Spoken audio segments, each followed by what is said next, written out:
Good morning, guys. It's Monday. And it's been about a week since I've been live, so I'm excited to be here with you. I'm Marshall Burtcher. If you're new to me, I help codependents rediscover their happiness and their well-being after narcissistic relationships, love addiction, and the neglect and abuse that comes with that kind of dynamic. I need to share this out to the community. Guys, if you're looking for a safe haven, you're looking for a place where you're understood, where you get tools, where you get guidance, where you get seen and understood, the community is for you. The link is above on Facebook, below on YouTube.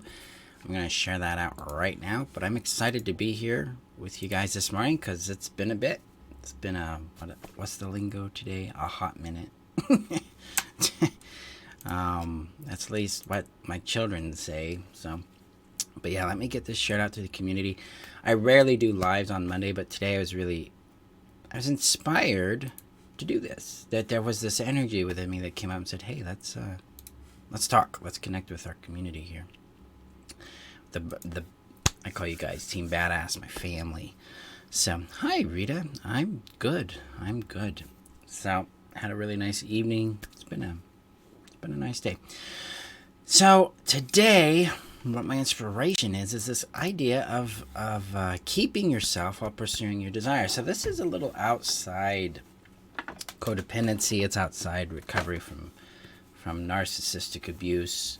It fits more in this knowing yourself element of healing, because I look at healing codependency in three different phases. First phase is to know yourself. First phase is to heal yourself. Second phase is to know yourself.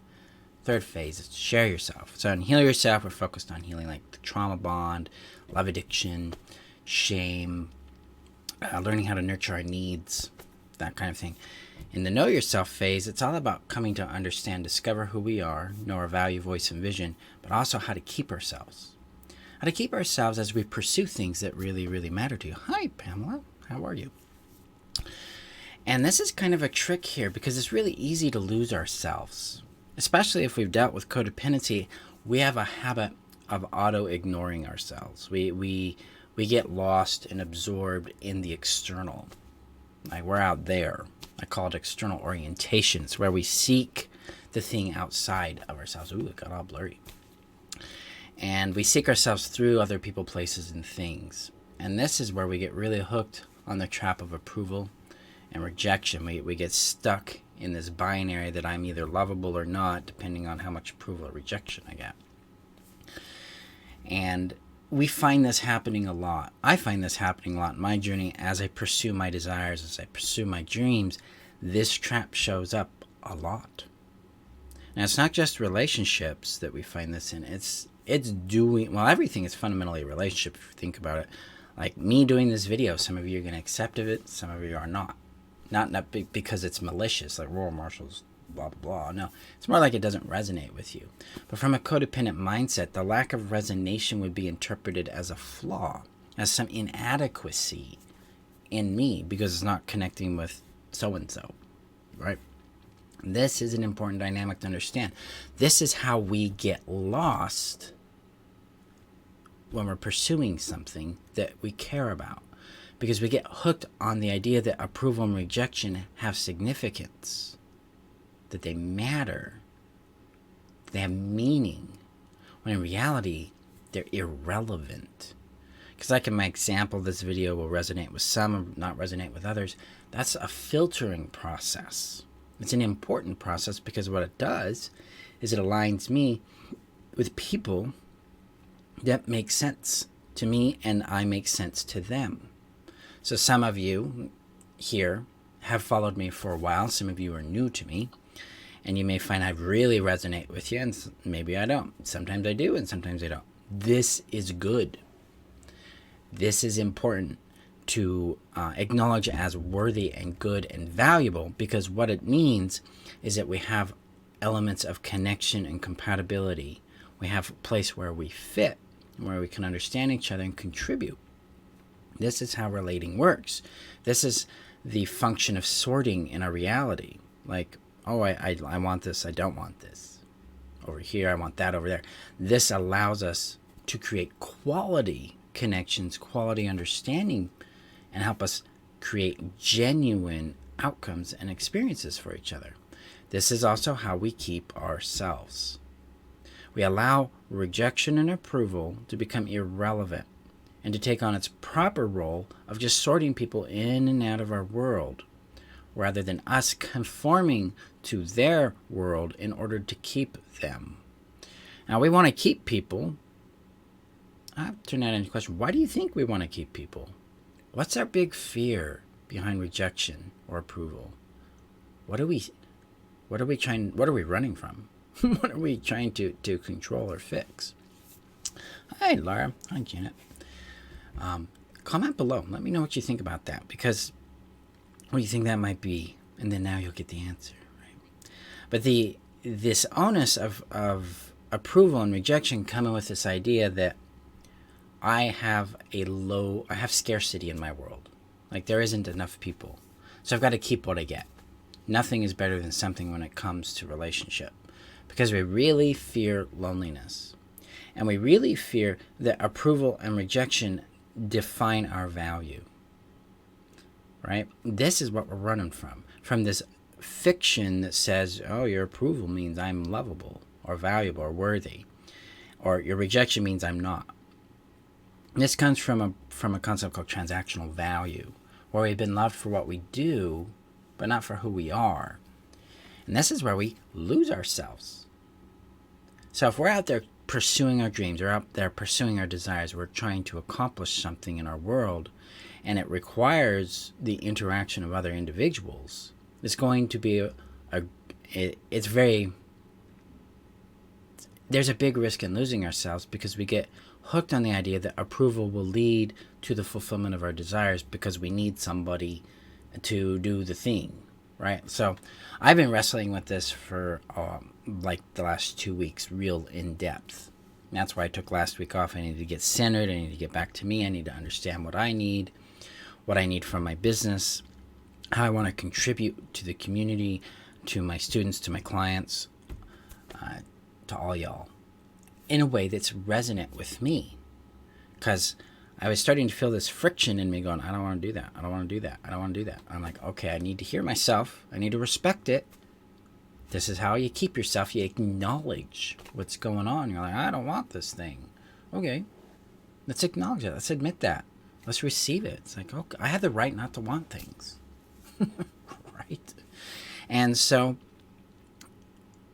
as I started to acknowledge it, I started to realize, okay, there are things I want to change, because I want to accomplish a specific set of objectives. And one of those objectives is to create connection and clarity for you guys. I want to be there to serve you and to assist you in your journey forward.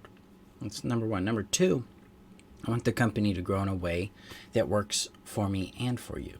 So there's adjustments I've made over the last month that are going to allow that to happen. And then how I respond to time and to investment is helping me accomplish that now, because those were some of the changes I made. And then it is about joy for me. Where's the joy? How can I amplify that joy? How can I build on it? This is how I keep myself as I pursue my bigger desire of making big change in the world, because I have this desire to impact and be a major mover in this space and helping you guys heal, know, and share who you are. I want to be the guy that's like, go to Marshall. He knows how to help you get from A to B if you're coming from codependency or narcissistic abuse. That's my desire. And in keeping in line with that desire, it's also understanding what else I want from it, because sometimes one desire leads to another, right? So you want a house because it brings safety, or you want a car because it brings joy or utility. You want a relationship because you want to go on adventures together, things like that. And this, keeping yourself, keeps you aligned with those things. And it is a practice of saying no. This is one of the bigger, deeper secrets in healing from codependency, is that keeping ourselves is a practice of no.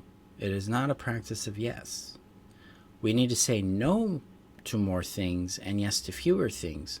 And the things we do say yes to need a higher threshold, because that's where our time, our energy, our money, our life is invested.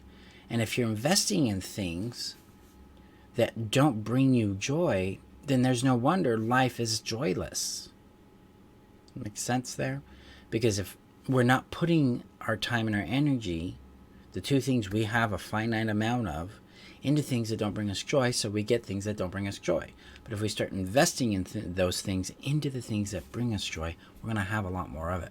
Because I think what I have found over the last 12 years of doing this is that most people just want peace, they want connection, and they want a little happiness.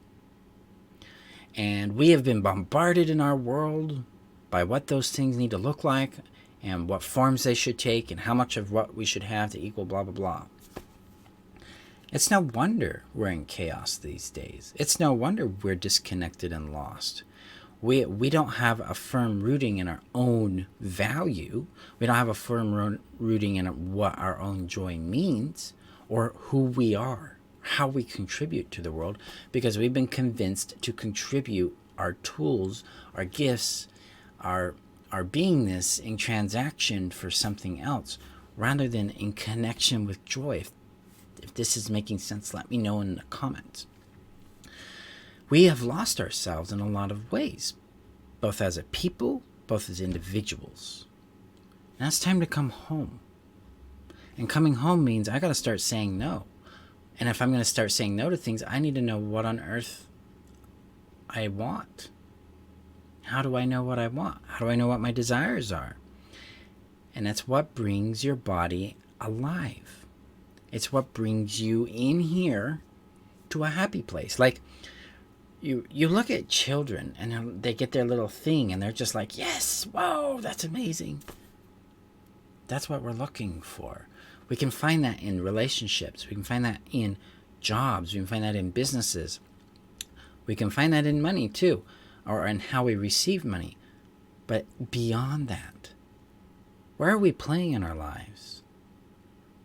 You know, what hobbies are we ignoring because we think they're worthless because they're not productive? How addicted are we to productivity?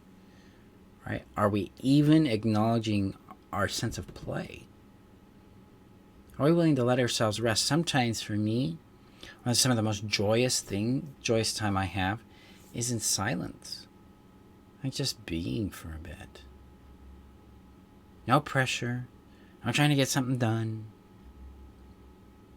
Just being. Here. Doing this. Or nothing. See, we have been programmed to commoditize ourselves and to sell ourselves rather than to connect and share. And this is a journey back to us. It's always coming back to who I am, or who am I in this, and who do I want to be. This is where we come back to us. This is how we keep ourselves as we chase our desires, because we lose ourselves in our desire, then we've made the desire significant. We've made it important and meaningful to our worth and to our person, and we have certainly lost ourselves at that point. When we separate from the desire and go, I want the desire because it's an expression of me, then I can connect deeper with the me that's present and share that with more power, with more authenticity, with things that are more genuine to me. Now our secret on this is that it is scary to admit what you want, because you're going to find a lot of times what you want seems to have a taboo to it. It's a no-no, something you shouldn't want, something that others have shamed you for desiring. And this can take a lot of different forms. These kind of taboo wants can be as simple as, I just want to fish on the dock the rest of my life. I know people who want to do that. That's cool. Go for it. Other people want to build big, businesses that make change. Nothing wrong with that. Some people just want to have a simple life, a little quaint cottage somewhere. Others want to travel the world. But we have these programs built into us. We have these programs put into us that tell us that these are wrong. So we got to confront that, because that's coming back to knowing ourselves and getting out of being lost. And to say no to the shame. Like, nope, I'm not going to shame that desire. I'm going to endorse it. I'm going to praise and appreciate it a little bit. I'm going to give it a chance to take up space. I'm going to give myself permission to have it. and to pursue it. Guys, this is how we keep ourselves as we pursue the things that we want to be, do, and have beyond codependency, beyond the trauma, beyond narcissistic abuse.